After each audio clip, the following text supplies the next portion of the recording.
Hello friends, Vardhan academy में आप सभी का स्वागत है। दोस्तों, आज की इस वीडियो में हम लोग एससीईआरटी की जो 6 क्लास की, ठीक है, एससीईआरटी की जो 6 क्लास की विज्ञान की किताब है उसके जितने भी एमसीक्यू क्वेश्चंस हैं उन्हीं को आज की वीडियो में हम लोग डिस्कस करेंगे और देखेंगे कि किस प्रकार के क्वेश्चन आज की वीडियो में रखे गए हैं। ठीक है, टोटल 60 क्वेश्चन है।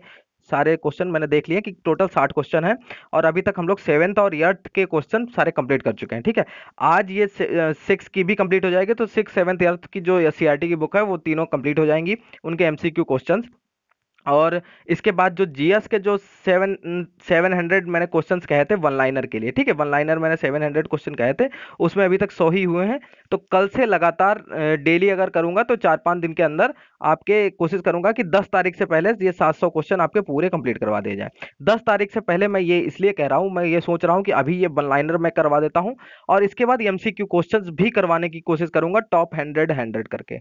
ठीक है, जिससे आपके जो जो चीज आपकी वन लाइनर में छूट जाएगी वो आपकी एमसीक्यू क्वेश्चंस में कंप्लीट हो जाएगी। ठीक है, तो इस तरीके से हम लोग करेंगे। और इसके अलावा देखिए, आज ये साइंस की 6 की जब ये कंप्लीट हो जाएगी तो 6, 7th, 8th सारे आपके कंप्लीट हो जाएंगे एमसीक्यू क्वेश्चंस, मतलब जो एससीईआरटी में दिए गए। इसके बाद जो साइंस की अभी तक क्लासेस चल रही थी टॉपिक वाइज, ठीक है, उनको भी स्टार्ट कर दिया जाएगा, जिससे वो भी आपके साथ साथ चलती रहे। ठीक है, तो चलिए आज की वीडियो स्टार्ट करते हैं। उससे पहले जो कल क्वेश्चन 7th क्लास के 4 से 5 क्वेश्चंस में लोगों के डाउट थे उनको पहले क्लियर कर दूं। कुछ क्वेश्चंस में लोगों के डाउट बिल्कुल सही थे और कुछ में मतलब थोड़ा सा लोगों ने कहा लेकिन वो बिल्कुल सही थे। ठीक है, तो चलिए पहले उनको देख लेते हैं, उन क्वेश्चंस को देख लेते हैं, फिर ये 6 क्लास के जो क्वेश्चंस हैं इन सभी को हम लोग चेक करेंगे। ठीक है, एक पहला क्वेश्चन ये था, इस पे लोगों को डाउट था कि उत्तल दर्पण के सामने रखी वस्तु का प्रतिबिंब कहां पर बनता है। तो इसका जो राइट आंसर होगा वो होगा वक्रता केंद्र तथा मुख्य फोकस के मध्य में। ठीक है, इसके ऊपर डाउट था तो इसका ये राइट आंसर होगा। नेक्स्ट क्वेश्चन देख लेते हैं।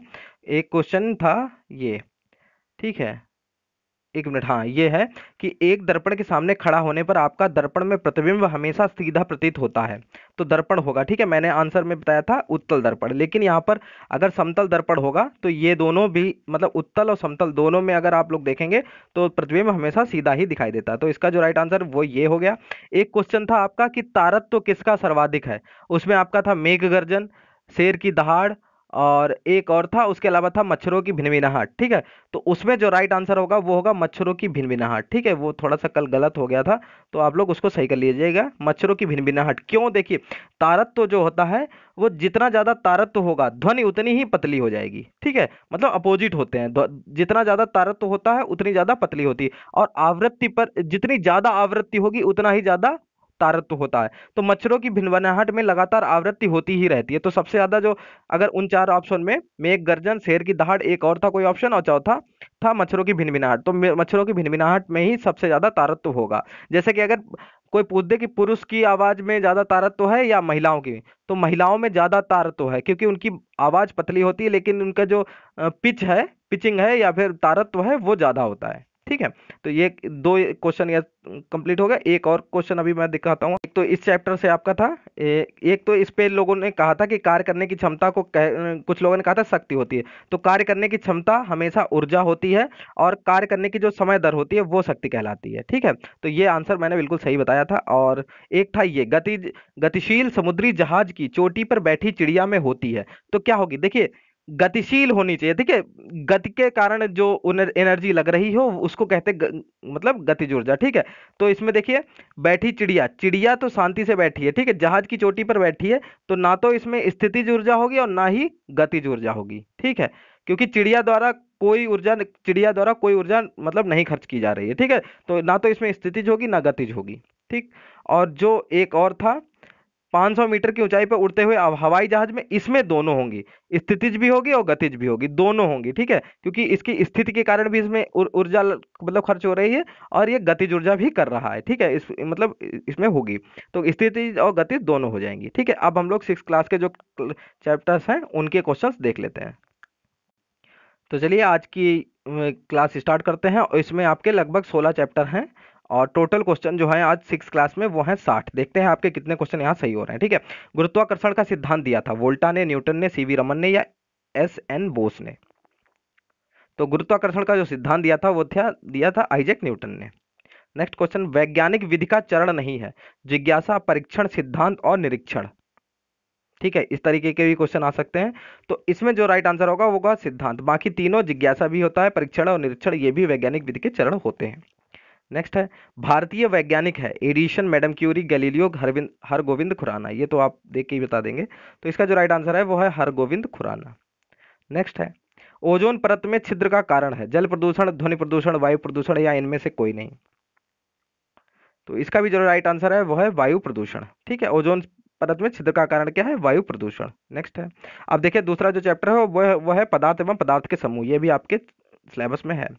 ठीक है, वर्गीकरण आवश्यक होता है, किस चीज के लिए वर्गीकरण आवश्यक होता है? वस्तुओं को व्यवस्थित रखने हेतु, वस्तुओं एवं पदार्थों के गुणों को आसानी से समझने हेतु, विद्यालय के पुस्तकालय हेतु, या सभी हेतु। ठीक है, काफी लोग इसमें मतलब डाउट मतलब गड़बड़ कर देते हैं और इसमें सेकंड में लगा देते हैं, जबकि राइट आंसर होगा सभी हेतु। ठीक है, वर्गीकरण हर चीज को अलग अलग उसकी जो गुण है और उसकी जो जाति है के आधार पे अगर अलग अलग रखेंगे तो हमें आसानी से, जैसे बुक्स हैं, कई तरीके की बुक्स हैं, फिजिक्स की या फिर इतिहास की एक तरफ रख दीजिए, मैथ्स की एक तरफ, वर्गीकरण उनका कर दीजिए कि ये यहाँ पे मैथ्स की, यहाँ पे विज्ञान की, यहाँ पर सोशल साइंस की। तो ऐसे अगर आपको पता होगा वर्गीकरण कर देंगे तो आपको पुस्तकालय में भी आसानी रहेगी। तो हर जगह वस्तुओं को व्यवस्थित रखने में भी, वस्तुओं एवं पदार्थों के गुण को समझाने में भी, और विद्यालय के पुस्तकालय है, सभी में इसका आंसर होगा। किसी द्रव को गर्म करने पर वह बदल जाता है, ठोस में, गैस में, जलवाष्प में, या अपरिवर्तित रहता है। इसमें भी दो चीजों में डाउट रहता है लोगों को, एक तो जलवाष्प और एक गैस, जबकि इसका राइट आंसर होगा गैस। ठीक है, जलवाष्प तो तभी बनेगा जब जल को गर्म करेंगे। ठीक है, लेकिन इसमें लिखा है द्रव को, कोई भी द्रव हो सकता है, तेल भी हो सकता है, तो वो गैस में बदलने लगता है। नेक्स्ट है, गैस को किसी गैस को किसी बर्तन में रखने पर वह उसकी तली में बैठ जाएगी, उसकी पूरी उसमें पूरी तरह से फैल जाएगी, उसमें केवल ऊपरी हिस्से में फैलेगी, उसको खाली कर देगी। तो क्या होगा? गैस तो रुकेगी ही नहीं, तो वो उसमें पूरी तरह से फैल जाएगी। नेक्स्ट है, पदार्थ के निर्माण की इकाई है परमाणु, इलेक्ट्रॉन, प्रोटॉन, न्यूट्रॉन। तो इकाई जो है वो है परमाणु। नेक्स्ट है, पदार्थों का पृथक्करण। ठीक है, शुद्ध पदार्थ वे पदार्थ हैं जो खाने में शुद्ध हों, जिन्हें छानकर और वाष्पित कर पृथक किया जा सके, जिसमें सभी अणु समान प्रकृति के हों, या फिर जो विभिन्न तत्वों के मिश्रण हो। देखिए समान मतलब शुद्ध पदार्थ वही है जिसमें सभी अणु समान प्रकृति हो। अब जैसे सोना है, ठीक है, सोना है, सोने में सभी अणु अगर सोने के ही होंगे तभी तो वो शुद्ध कहा जाएगा। अगर उसमें दो तीन चांदी के मिला दे तो वो शुद्ध थोड़ी ना सोना रह जाएगा। ठीक है, तो शुद्ध पदार्थ वही होता है जिसमें सभी अणु समान प्रकृति के हों। वायु है, वायु क्या है? शुद्ध पदार्थ, समांगी मिश्रण, विषमांगी मिश्रण, या ऑक्सीजन और नाइट्रोजन का यौगिक। ठीक है, इसमें भी लोग गड़बड़ करते हैं। समांगी मिश्रण होता है। ठीक है, समांगी मिश्रण वो होता है जिसमें मिश्रण हो और आपको पता ही ना चले, जैसे पानी और चीनी का घोल है, उसमें आपको पता ही नहीं चलेगा कि इसमें क्या क्या मिला हुआ है। ठीक है, और इसी तरीके से वायु है, वायु को आप देख ही नहीं सकते हैं। ठीक है, उसमें ऑक्सीजन भी होगी, नाइट्रोजन भी होगी, जल और धूल कण, वो सारी चीजें होती हैं, तो वायु आपको नहीं दिखेगी, तो वो क्या होगी? समांगी मिश्रण होगा। नेक्स्ट है, बालू और लोहे की छीलन को पृथक किया जा सकता है, बीन कर, चुंबकीय पृथक्करण द्वारा, फटक कर, या चाल कर। तो जब लोहे की छीलन है तो चुंबक लेके चुंबकीय पृथक्करण विधि द्वारा चुंबक को मतलब चुंबक से चिपका लिया जाएगा लोहे की छीलन को, और बालू अलग हो जाएगी। नेक्स्ट है, पास पड़ोस में होने वाले परिवर्तन। इसमें देखिए, भौतिक परिवर्तनों में पदार्थों के अणुओं में परिवर्तन होता है, पदार्थ के अणुओं में कोई परिवर्तन नहीं होता, नया पदार्थ बन जाता है, कोई पदार्थ नहीं बनता। तो जो कल कल के भी जो सेवेंथ क्लास में उसमें भी सेम यही क्वेश्चन था। तो पदार्थों के अणुओं में कोई परिवर्तन नहीं होता है भौतिक परिवर्तन में। नेक्स्ट है, निम्नलिखित में से कौन सा प्रत्यावर्तित परिवर्तन है? दूध का फट जाना, मोम का पिघलना, मोमबत्ती का जलना, या सब्जी का पकना।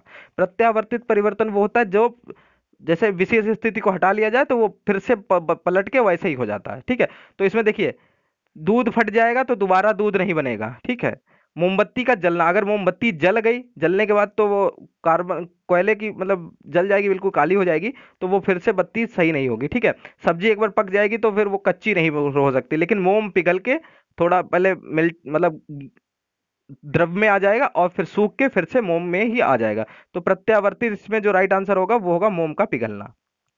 नेक्स्ट है, ज्वालामुखी का फूटना है मंद परिवर्तन, अनुकूल परिवर्तन, प्रत्यावर्तित परिवर्तन, या अनियमित परिवर्तन। तो इसमें जो ज्वालामुखी का फूटना है वो है अनियमित परिवर्तन। नेक्स्ट है, तंतु से वस्त्र तक ऊन प्राप्त नहीं होते। भेड़ के बाल से, ऊंट के बाल से, याक के बाल से, या लंगूर के बाल से। ये भी क्वेश्चन 7th क्लास में था।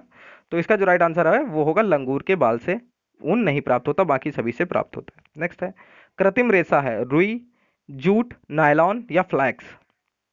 कृत्रिम, तो कृत्रिम क्या है? नायलॉन है, बाकी सारे प्राकृतिक हैं। ठीक है। नेक्स्ट है, कपास द्वारा निर्मित सामग्री है डलिया, कागज, रस्सी या बोरा। तो कपास द्वारा बनाया जाता है, कागज बनाया जाता है। ठीक है। नेक्स्ट है, एकल धागे से वस्त्र निर्माण की प्रक्रिया कहलाती है रेटिंग, कताई, बुनाई या बंधाई। एकल धागे से वस्त्र निर्माण की प्रक्रिया, तो ये कहलाती है बंधाई। ठीक है। नेक्स्ट है, जीव जगत, इसमें देखते हैं एक कोशिकीय जीव है मनुष्य, केचुआ, युगलीना या छिपकली। तो इसमें होगा युगलीना। युगलीना, अमीबा, पैरामीशियम, यही सब आपके एक कोशिकीय जीव है। नेक्स्ट है, मेरुदंड पाई जाती है केचुआ में, जोंक में, तिलचट्टा में या मछली में। तो मेरुदंड जो है इनमें से मछली में ही पाई जाती है, बाकी में नहीं पाई जाती है। नेक्स्ट है, अपुष्पी पौधा है। ठीक है, आम, फर्न, जामुन या केला, जिसमें पुष्प नहीं होते हैं। ठीक, तो अपुष्पी होता है, फर्न होता है। ठीक है। नेक्स्ट है, मूल रोम किस में पाया जाता है? तना में, पत्ती में, जड़ में या पुष्प में। तो मूल रोम पाया जाता है जड़ों में पाया जाता है। ठीक है, मूल रोम किस में पाया जाता है? जड़ों में। नेक्स्ट है, जीवों में अनुकूलन, इसमें देखते हैं मेढक रहता है स्थल पर, जल में, जल तथा स्थल दोनों जगह या वायु में। बहुत इजी क्वेश्चन है, इसका राइट आंसर होगा आपका थर्ड, जल तथा स्थल दोनों जगह। नेक्स्ट है, मछली सांस लेती है गिल्स द्वारा, फेफड़े द्वारा, त्वचा द्वारा या पंखों द्वारा। तो इसका जो राइट आंसर है वो होगा गिल्स के द्वारा मछली सांस लेती है। नेक्स्ट है, ऊंट के कोबड़ में संचित होता है वसा, कार्बोहाइड्रेट, प्रोटीन या खनिज लवण। ये क्वेश्चन अच्छा है, देखते हैं कितने लोगों का सही होता है। तो देखिए ऊंट के कोबड़ में क्या संचित होता है? वसा हो जाता है, मतलब फैट। नेक्स्ट है, नागफनी का पौधा है जलीय, मरुस्थलीय, उपरिरोही या आरोही। तो ये होता है मरुस्थलीय पौधा। नेक्स्ट है, जलीय वातावरण में पाया जाने वाला पौधा है मटर, सिंघाड़ा, आलू या मक्का। तो जलीय वातावरण में पाया जाता है सिंघाड़ा। नेक्स्ट है, जंतु की संरचना एवं कार्य, इसमें देखिए भोजन का पाचन होता है आहार नाल में, फेफड़े में, हृदय में या वृक्क में। वृक्क मतलब गुर्दे। ठीक है, तो भोजन का पाचन कहाँ होता है? तो ये होता है आहार नाल में। नेक्स्ट है, मानव के मस्तिष्क के कितने भाग होते हैं? 2, 3, 4 या 5। तो मस्तिष्क के होते 3 भाग। कौन कौन से होते हैं? मस्तिष्क होता है, रीढ़ रज्जु होता है और तंत्रिकाएं होती हैं। ठीक है। नेक्स्ट है, श्रवणेंद्रिय है। ठीक है, नाक, कान, जीभ या कान। ठीक, नाक, आंख, जीभ या कान। श्रवणेंद्रिय मतलब जिससे सुनाई देता हो। ठीक, श्रवण, तो इसका राइट आंसर है कान। नेक्स्ट है, द्विलिंगी जंतु है अमीबा, केचुआ, मेढक या कुत्ता। तो द्विलिंगी जो है वो होता है आपका केचुआ। नेक्स्ट है, भोजन एवं स्वास्थ्य, इसमें देखिए दाल में पोषक तत्व मिलता है कार्बोहाइड्रेट, प्रोटीन, वसा या खनिज लवण। तो दालों में पाया जाता है प्रोटीन। नेक्स्ट है, विटामिन ए की कमी से होता है एनीमिया, रतौंधी, गांठ या दांतों में सूजन। ठीक है, विटामिन ए की कमी से होता है रतौंधी हो जाता है। नेक्स्ट है, स्वास्थ्य एवं स्वच्छता, इसको देख लेते हैं। व्यक्तिगत स्वच्छता के अंतर्गत है प्रतिदिन स्नान करना, कूड़े का सही जगह निस्तारण करना, विद्यालय प्रांगण की सफाई करना या वृक्षारोपण करना। तो देखिए व्यक्तिगत की बात, पर्सनल की बात कही जा रही है, तो प्रतिदिन स्नान करना व्यक्तिगत स्वच्छता के अंतर्गत आता है। नेक्स्ट है, विश्व शौचालय दिवस मनाया जाता है 19 अप्रैल, 19 जून, 19 अगस्त या 19 नवंबर। तो इसका जो राइट आंसर है वो है आपका 19 नवंबर। ठीक है, 19 नवंबर को विश्व शौचालय दिवस मनाया जाता है। नेक्स्ट है, आंखों की सफाई के लिए उपयोग करना चाहिए ठंडा पानी, काजल, गर्म पानी या इनमें से कोई नहीं। तो आंखों की सफाई के लिए हमेशा ठंडा पानी यूज किया जाना चाहिए। नेक्स्ट है, सामाजिक स्वच्छता से तात्पर्य है आंख स्वच्छता, नाक की स्वच्छता, त्वचा की स्वच्छता या आसपास की स्वच्छता। ठीक है, वो व्यक्तिगत थी, व्यक्तिगत में स्नान था, और यहाँ पे सामाजिक है इसलिए आसपास की स्वच्छता हो जाएगा। नेक्स्ट चैप्टर है मापन। ठीक है, लंबाई का मानक मात्रक है सेंटीमीटर, किलोमीटर, मीटर या मिलीमीटर। ठीक है, मानक मात्रक पूछा गया है तो इसका होगा मीटर। ठीक। नेक्स्ट है, किसी वस्तु के तल के क्षेत्रफल का मात्रक है तल के क्षेत्रफल, तो क्षेत्रफल का मात्रक क्या होगा? मीटर, वर्ग मीटर, घन मीटर या किलोमीटर। ठीक है, तो क्षेत्रफल जहां पे भी हो तो वर्ग मीटर आपका आंसर हो जाएगा। नेक्स्ट है, द्रव्यमान का मानक मात्रक है ग्राम, किलोग्राम, कुंटल या टन। तो ये हो जाएगा आपका राइट आंसर किलोग्राम। ठीक, द्रव्यमान का मानक मात्रक। नेक्स्ट है, द्रवों का आयतन मापते हैं किलोग्राम, ग्राम, लीटर या वर्ग मीटर। तो द्रवों को किससे मापते हैं? लीटर से मापते हैं। ठीक है, तो यही आंसर हो जाएगा। नेक्स्ट है गति। गति में निम्नलिखित में से गतिशील वस्तु चुनिए। मेज, टीवी, उड़ता पक्षी या अलमारी।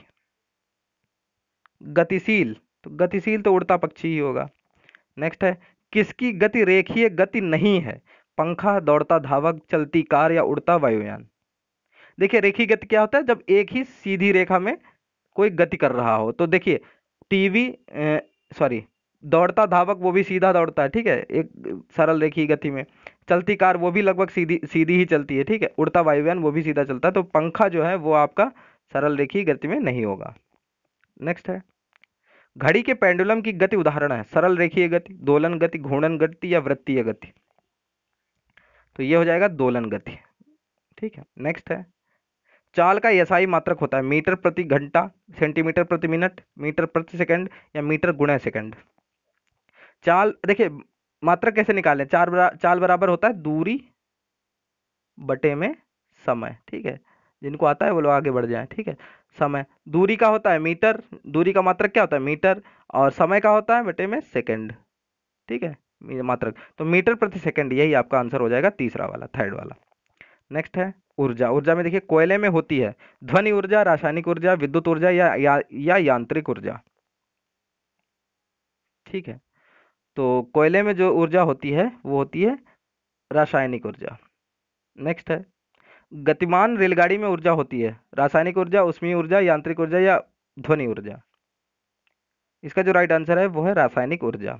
नेक्स्ट क्वेश्चन है, ऊर्जा का अनवीकरणीय स्रोत है वायु, पत्थर का कोयला, जल या बायोमास।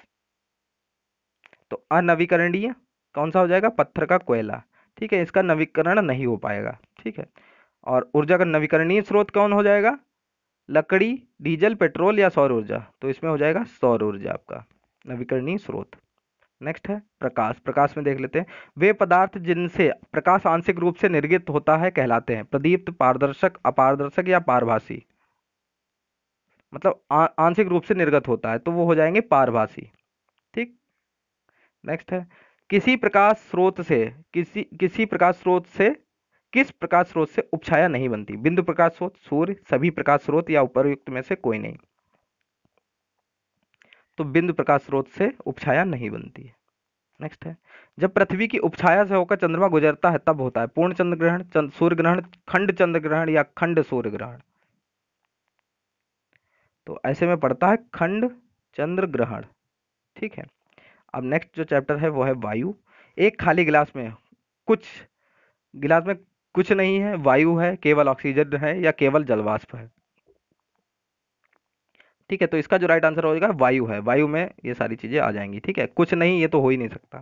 ठीक है, वायु हर जगह विद्यमान है ये मान के चलिए। वायु में नाइट्रोजन का प्रतिशत है 78%, 21%, 0.7% या 0.3%।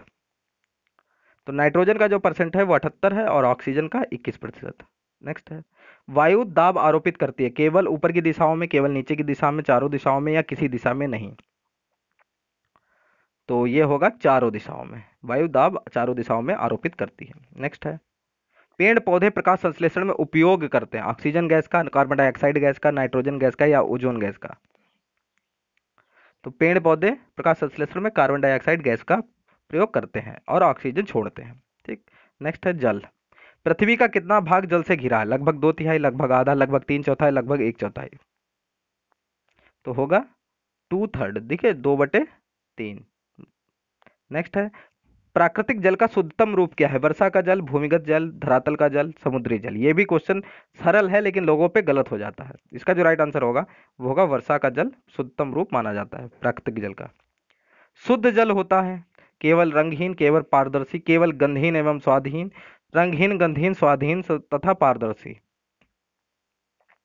इसका जो राइट आंसर है वो है चौथा, रंगहीन, गंधहीन, स्वादहीन तथा पारदर्शी। नेक्स्ट एंड लास्ट क्वेश्चन, नहीं दो क्वेश्चन है अभी। जल घोल सकता है केवल ठोस पदार्थ को, ठोस द्रव एवं गैस को, केवल ठोस एवं द्रव पदार्थ या केवल द्रव। ठीक है, तो ये ठोस और द्रव एवं गैस तीनों को लगभग घोल सकता है। ठीक है, बहुत सी ऐसी चीजें हैं ठोस में जो घोली जा सकती हैं। ठीक है, तो ठोस, द्रव, गैस तीनों को जल घोल सकता है। नेक्स्ट है, जल जल के तल छट्टीकरण हेतु उपयोग किया जाता है ब्लीचिंग पाउडर, क्लोरीन, फिटकरी या ओजोन। तो इसका जो राइट आंसर होगा वो होगा फिटकरी। ठीक है, तल छट्टीकरण हेतु उपयोग किया जाता है। तो इस तरीके से ये 60 क्वेश्चन थे आपके, ये सिक्स सेवन्थ ईयर की सारी जो किताबें हैं उनके जितने भी क्वेश्चन थे वो सारे आपके कंप्लीट हो गए हैं। अब आपके जो टॉपिक वाइज साइंस की क्लासेस चल रही थी वो कल से स्टार्ट हो जाएंगी लगातार। ठीक है, और परीक्षा से पहले वो भी कंप्लीट कर दी जाएंगी। इसके अलावा जो आपके टॉप 100 क्वेश्चन होंगे जीएस, जो टॉप 100 मैं करवाऊंगा वो जीएस 50 नंबर के लिए तो कंपलसरी है ही है आपको पढ़ना, लेकिन जो सोशल स्टडीज वाले हैं उन लोगों के लिए तो मान लो पूरा एक तरीके से बम्पर ऑफर है, समझ समझ लीजिए। ठीक है, जीएस के तो इसी में से आपके लगभग पूरी उम्मीद मैं यही कर रहा हूँ कि इसी तरीके से बनाऊं कि आपके सारे क्वेश्चन फंस जाएं। ठीक है, तो दोस्तों आज की वीडियो में सिर्फ इतना ही है। आपके 60 में से कितने क्वेश्चन सही हुए ये जरूर कमेंट बॉक्स में बताइएगा। ठीक है, तो दोस्तों आज की वीडियो में सिर्फ इतना ही है। मिलते हैं अपनी नेक्स्ट वीडियो में, तब तक के लिए नमस्कार।